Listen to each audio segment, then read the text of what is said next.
ایک نوجوان بڑا متقی اور پرہیزگار تھا. حضرت عمر بھی اس کی عبادت گزاری دیکھ کر حیران رہا کرتے تھے. نوجوان ہے مگر کمال کا عبادت گزار تھا. اور جب وہ نوجوان عشاء پڑھ کر گھر جاتا نا رات کو, تو راستے میں ایک خوبصورت عورت اس کو ملتی تھی روزانہ اور اسے اپنی طرف بلاتی, گناہوں کی طرف بلاتی. وہ بالکل توجہ نہ کرتا, نگاہیں نیچی کرتا اور نکل جاتا. ایک دن جب وہ گزر رہا تھا تو عورت نے اس کو اپنی طرف بلایا. اب نوجوان کا دل بھی مائل ہو گیا. شیطان تھا نا, اس نے حملہ کیا اس پر.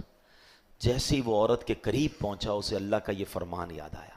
اب بات یہ ہے, قرآن پڑھا ہوا ہو, حدیثیں پڑھی ہوئی ہو, دل میں پاکیزگی ہو تو اس موقع پر کچھ یاد آئے گا نا. جو پڑھائی صبح سے شام تک بری صحبتوں میں ہے, فلمیں, ڈرامے, گانے باجے, شراب کی محفلیں, اس کو کیسے یاد آئے گا؟ یہ نوجوان نیک تھا, چلا گیا گناہ کی طرف. کیا یاد آیا کہ اللہ قرآن میں فرماتا ہے بے شک پرہیزگاروں کو جب شیطان کی طرف سے کوئی خیال آتا ہے تو وہ فوراً حکم خدا یاد کرتے ہیں, پھر اسی وقت ان کی آنکھیں کھل جاتی ہیں. شیطان حملہ کر بھی دینا نیک پر, اگر واقعی پرہیزگار ہے تو اللہ کا حکم یاد آ جائے گا اسے اور وہ بچ جائے گا.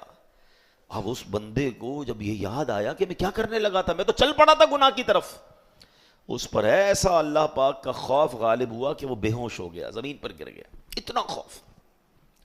جب بہت دیر تک گھر نہیں پہنچا تو اس کا بوڑھا والد تلاش کرنے کے لیے نکلا تو دیکھا کہ نوجوان تو کہیں بے ہوش پڑا ہے. اسے اٹھایا, اس کو ہوش آیا. نوجوان سے پوچھا کیا معاملہ ہوا تھا, کیسے بے ہوش ہو گئے؟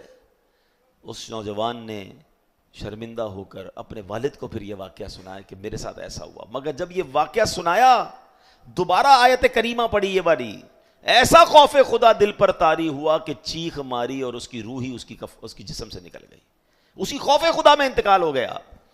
حضرت عمر کو سارا واقعہ پتہ چلا. آپ اس کی قبر پر گئے اور قبر پر جا کر یہ آیت پڑھی وَلِمَنْ خَافَ مَقَامَ رَبِّهِ جَنَّتَانِ, اور جو اپنے رب کے حضور کھڑے ہونے سے ڈرے تو اس کے لیے 2 جنتیں ہیں. پتہ ہے کیا ہوا؟ اس کی قبر سے آواز آتی ہے اے امیر المومنین, بے شک میرے رب نے مجھے 2 جنتیں عطا فرما دی ہیں. ہائے ہائے ہائے, یہ ہے اللہ کا خوف, یہ ہے رب کی بارگاہ میں پیش ہونے کی فکر.